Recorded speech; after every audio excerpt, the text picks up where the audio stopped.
بسم اللہ الرحمن الرحیم، الحمدللہ رب العالمین وصلی اللہ علی محمد وعلی اہل بیتہ الطاہرین۔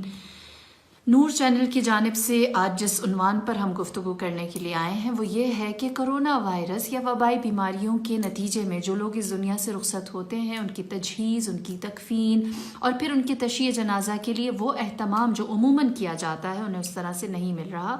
کیا یہ سب ہونا میت کی محرومی کی دلیل ہے؟ دیکھیے، ہمیں اس میں سب سے پہلے ایک بات کو سمجھنا ضروری ہے کہ ایک انسان جو اس دنیا سے رخصت ہوتا ہے وہ اپنے ساتھ کون سی ایسی بنیادی اساسی چیز ہے جو لے کر جاتا ہے، اور اس کی بنیاد پر اس کی عاقبت، اس کی آخرت، اس کے برزخ، اس کے حساب کتاب، اس کے میزان کا سب فیصلہ ہوتا ہے۔ اول و آخر جو کسی بھی میت یا فرد کے لیے کارگر ہوتی ہے وہ ہے خاتمہ بالخیر، ہدایت کے ساتھ اس دنیا سے جانا۔ اور اگر کوئی انسان کامل ایمان کے ساتھ، ہدایت کے ساتھ اس دنیا سے جاتا ہے تو یہی اس کا کل اثاثہ ہے، اور باقی چیزیں جزوی حیثیت رکھتی ہیں، ذیلی حیثیت رکھتی ہیں۔ اور اگر کسی کا خاتمہ بالخیر نہیں ہے اور اس کے پاس چاہے اس کی میت پر کتنی ہی رونق کیوں نہ ہو، اس کے لیے وہ فائدہ مند نہیں ہے۔ لہٰذا خاتمہ بالخیر، کامل ایمان کے ساتھ، ہدایت کے ساتھ اس دنیا سے جانا بنیادی چیز ہے، اور جو اس دنیا سے کامل ایمان کے ساتھ جاتا ہے اس کی برزخ بھی آباد ہے، اس کی عاقبت بخیر ہے، اس کے لیے محشر آسان ہے، اس کے لیے صراط و میزان کی منزلیں طے کرنا بھی سہل اور آسان ہو جاتا ہے۔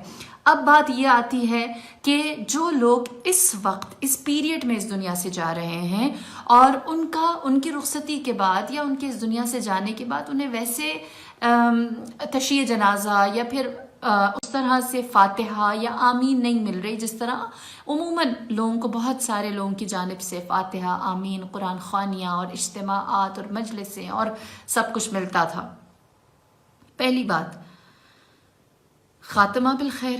دوسری چیز یہ ہمیں جاننے کی ضرورت ہے کہ ایک انسان کا کامل ایمان، درست ایمان، اس کی موت میں کیا کردار ادا کرتا ہے۔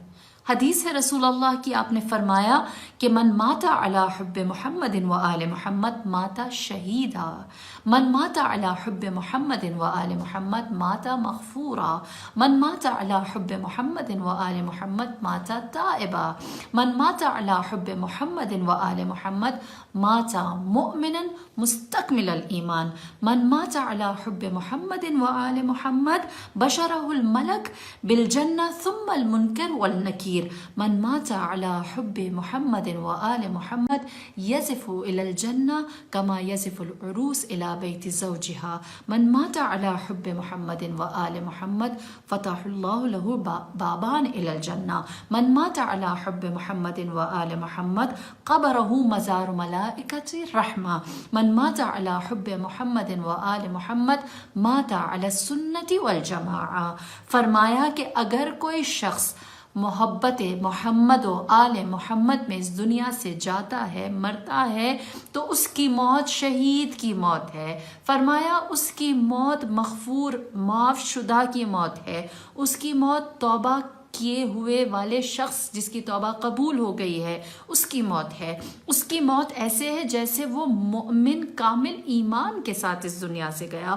اس کی موت ایسی ہے کہ ملائکہ نے آ کر اسے جنت کی بشارت دی اور منکر و نکیر نے بھی اسے جنت کی بشارت دی۔ اس کی موت ایسی ہے اور وہ اس طرح سے جنت کی جانب جاتا ہے جیسے کوئی دلہن اپنے شوہر کے گھر جاتی ہے۔ فرمایا اس کی موت ایسی ہے کہ اس کے لیے جنت کے 2 دروازے کھل جاتے ہیں۔ اس کی موت ایسی ہے کہ اس کی قبر کو خدا ملائکۃ الرحمہ، رحمت کے جو فرشتے ہیں، ان کا گھر قرار دیتا ہے، اور اس کی موت عین سنت و جماعت ہے۔ بس جو انسان کامل ایمان کے ساتھ جا رہا ہے وہ شہید ہے، وہ تائب ہے، وہ مغفرت شدہ، معاف شدہ ہے، وہ کامل ایمان والا ہے، اس کے لیے جنت کی بشارت ہے، اس کے لیے اللہ نے ملائکہ کو قرار دیا ہے جو اس کی قبر کا طواف کرتے ہیں. پروردگار عالم نے اس کے لیے جنت کے دروازے کھول رکھے ہیں. بس یہ ساری چیزیں جو ہیں یہ نظر انداز نہیں کی جا سکتی کسی بھی انسان کے لیے کہ جس کا خاتمہ بالخیر ہوا ہے. یہ نہ دیکھیے کہ وہ ایک بیماری کی زد میں، وبا کی زد میں آ کر خاموشی سے اس دنیا میں چلا گیا، اس دنیا سے چلا گیا، بلکہ یہ دیکھیے کہ اس کے ایمان نے، اس کی حب نے، اس کی محبت نے اس کی موت کو، اس کے اس دنیا سے رخصت ہونے کو کتنا قیمتی بنا دیا. تیسری چیز جو ہمیں سمجھنے کی ضرورت ہے وہ یہ کہ کسی بھی میت پہ بہت ساری آمین یا افراد کی شرکت اس کے ایمان کی دلیل نہیں ہے. ہم یہ نہیں کہہ سکتے کہ اگر کسی کا جنازہ بڑا پر رونق ہوا ہے تو اس کا مطلب یہ ہے کہ وہ تو بس بخشا گیا ہے. ہمیں تو ہر ایک کو مغفور و مرحوم سمجھنا چاہیے ہے. اللہ کی ذات ہے جو جج کرے گی.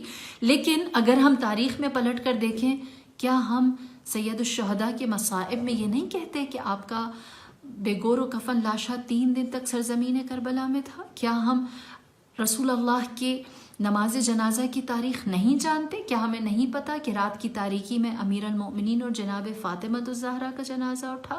کیا ہم اس بات کو نہیں دہراتے کہ جنت کے سردار امام حسن علیہ السلام کا جب جنازہ رخصت ہوا ہے تو اسے واپس گھر پلٹا دیا گیا تھا؟ امام موسیٰ کاظم کی میت کو پل بغداد پر رکھ کر وارث تلاش کیے گئے تھے. ہم سب جانتے ہیں کہ تکریم اس چیز میں نہیں ہے، عزت ادھر سے ثابت نہیں ہوتی، بلکہ اصل میں جو چیز ہے وہ یہ ہے کہ خداوند کریم کی درگاہ میں وہ انسان اپنے کن اعمال کیسے زاد راہ کے ساتھ گیا ہے، اور وہ اعمال بھی نیتوں کے مطابق تولے جاتے ہیں. لہٰذا ہم کسی بھی طور پر عزت، تکریم، مغفرت، رحمت یا کسی بھی چیز کو افراد کی زیادتی کی بدولت جج نہیں کر سکتے. پھر اس کے بعد ایک اور چیز جو سمجھنی ضروری ہے کہ اگر کسی بھی میت کے ساتھ کوئی ایسا واقعہ رونما ہوا ہے جو معمولاً نہیں ہوتا، تو اس کو بھی ہم خدا نخواستہ کسی ایک منفی انداز میں یا اس کو کسی اللہ نہ کرے کسی غلط طریقے سے نہیں دیکھ سکتے. آپ جانتے ہیں امام علی علیہ السلام کے نزدیک ترین اصحاب میں سے ایک صحابی تھے جناب حجر بن عدی. جب داعش نے عراق پر حملہ کیا تو ان کی قبر کو نبش کیا اور ان کی میت کو ان کی قبر سے نکالا. کیا اس وجہ سے ان کی عزت و تکریم پر سوال اٹھے گا؟ نہیں. پروردگار عالم نے ان کی عزت و تکریم کو قائم دائم رکھا ہے. اور آپ جناب حجر بن عدی کی زندگی کا اگر مطالعہ کریں تو آپ کو اندازہ ہوگا کہ وہ کتنی بزرگوار ہستی ہیں. پروردگار عالم نے انہیں آیت، علامت، نشانی بنا کر، ایک معجزہ بنا کر ہمارے سامنے پیش کیا. ان کی قبر کا نبش ہونا ان کی عزت، ان کی حرمت، ان کی تکریم کی کمی کا باعث نہیں ہے. لہٰذا یہ غیر معمولی چیزیں جو ہوتی ہیں اس کی بدولت ہم کسی کی بھی عاقبت کا فیصلہ نہیں کر سکتے. ہماری نظر میں ہر کوئی مغفور ہے، ہر کوئی مرحوم ہے، اللہ کی رحمت کے اندر ہے. پھر ہمیں یہ سمجھنے کی ضرورت ہے یہ سارے آداب جو ہمیں بتائے جاتے ہیں وہ کس لیے ہیں. مثال کے طور پر دفن کیا جائے، مثال کے طور پر کفن پہنایا جائے، مثال کے طور پر غسل دیا جائے اور حنوط کیا جائے، یا اس کی نماز جنازہ کا اہتمام کیا جائے اور فاتحہ کی جائے. یہ کس کی ذمہ داری ہے؟ یہ کس کے اوپر اس کا فرض بنتا ہے؟ میت کے اوپر. کیا کبھی کسی میت سے یہ سوال کیا جائے گا جب میں مرحوم ہو جاؤں گی یا آپ مرحوم ہو جائیں گے تو کیا خدا یہ سوال کرے گا کہ غسل میت کیوں صحیح طریقے سے نہیں کیا گیا؟ کیا میت سے یہ پوچھا جاتا ہے کہ تمہارے کفن کو صحیح سے پہنایا کیوں نہیں گیا؟ کیا میت سے یہ سوال کیا جاتا ہے کہ تمہارا حنوط کیوں نہیں درست ہوا؟ کیا میت سے یہ پوچھا جاتا ہے کہ تمہاری قبر صحیح سے کھدی ہوئی کیوں نہیں ہے یا اس کے اوپر کتبہ کیوں نہیں لکھا ہوا؟ یہ میت کے فرائض ہی نہیں ہیں. یہ فرائض تو وارثین کے ہیں، زندہ لوگوں کے ہیں. یہ زندہ لوگوں کے لیے ہے کہ وہ تشییع جنازہ کرے، وہ اس میں سے ثواب حاصل کرتے ہیں. جو اس کے مسئول ہیں، جن کی ذمہ داری ہے، وہ اس کا جواب دیتے ہیں. میت کا اس میں کوئی رول ہی نہیں ہے. میت کے لیے تو صرف مغفرت ہے، جو آپ تشییع جنازہ میں جائے بغیر بھی مغفرت کر سکتے ہیں. جو ان کی کفن اور دفن میں شرکت کے بغیر بھی کر سکتے ہیں، جس کے لیے فاصلہ ایصال ہے نا، ایصال ثواب ہے، تو ایصال ثواب تو فاصلے سے بھی رہ کے کیا جا سکتا ہے۔ لہٰذا اس میں یہ کہا جائے تشییع جنازہ میں جو آتا ہے، میت کو اس سے کیا فائدہ ہے؟ میت کو صرف اس کی مغفرت کی دعا کہیں سے بھی پہنچ سکتی ہے۔ اگر ہم یہاں پر ہیں اور دنیا کے کسی دوسرے کونے میں کوئی مرحوم ہو گیا ہے، اس کے لیے مغفرت کی دعا کریں تب بھی پہنچ جائے گی، اور اگر ہم اس کی نماز میں شرکت کر کے دعا کریں تب بھی پہنچ جائے گی۔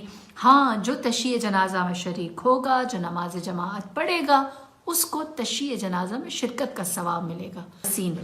جو وارثین اپنے فریضے کو انجام دیں گے، اپنے مرحوم کی تجہیز و تکفین کے لیے اہتمام کریں گے، انہوں نے اپنا فریضہ انجام دیا ہے۔ زندہ لوگ ہیں جو اس فرض کو انجام دیتے ہیں، جانے والا اس فرض کو انجام نہیں دیتا۔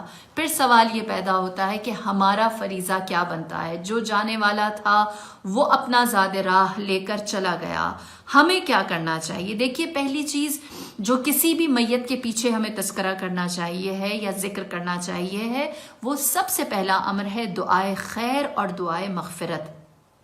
حدیث ہے رسول اللہ کی، آپ نے فرمایا کہ کسی بھی مومن کی غیبت میں، اس کے غیر موجودگی میں اس کے لیے جو دعا کی جاتی ہے، اس دعا پر آمین ملائکہ کہتے ہیں۔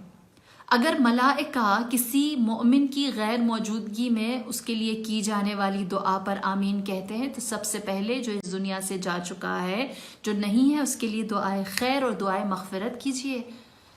اور پھر اس کے بعد دوسرا فریضہ جو ہے، اگر وہ مقروض تھا تو اس کا قرض ادا کیجیے، اگر اس کی کوئی منت، نیت، نظر تھی تو اس کو پورا کیجیے۔ اگر آپ اولاد ہیں اور وارثین میں آتے ہیں تو اعمال صالح اور زاد راہ صدقہ جاریہ بنے۔ اور اگر کبھی کوئی دل میں کوئی ایسا خیال یا کوئی ناراضگی ہے تو جو اللہ سے معافی چاہتا ہے وہ دوسروں کو معاف کر دے، اور جو دوسروں کو معاف نہیں کرے گا وہ اللہ سے معافی کا حقدار نہیں رہے گا۔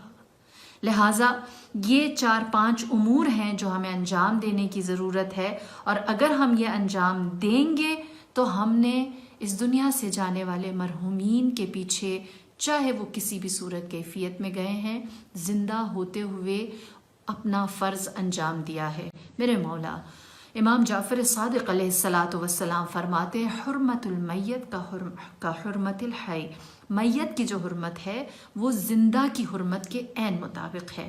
لہٰذا ہم جانے والے کی حرمت، عزت کو ویسے ہی برقرار رکھیں جیسے وہ ہمارے درمیان زندہ ہے، بلکہ جانے کے بعد ان کی غیبت میں ان کے لیے طلب مغفرت اور خیر کرتے رہیں۔